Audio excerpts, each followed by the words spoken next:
هذه أنعام. بنت إيمان، آية وأخوها جمال.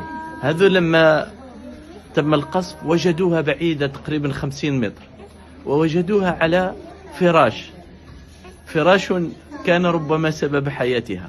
فالله عز وجل يحمي الخلق، يحميهم سبحانه عز وجل، ويحيي من شاء ويأخذ إليه من شاء.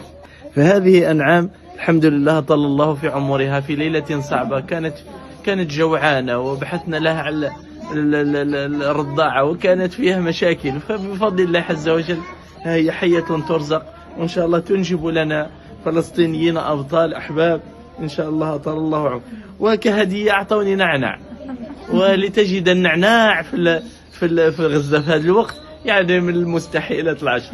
فهذه أنعام أنعم الله عليها بالحياة، وهي تنعم عليها بالنعناع، وبارك الله فيها.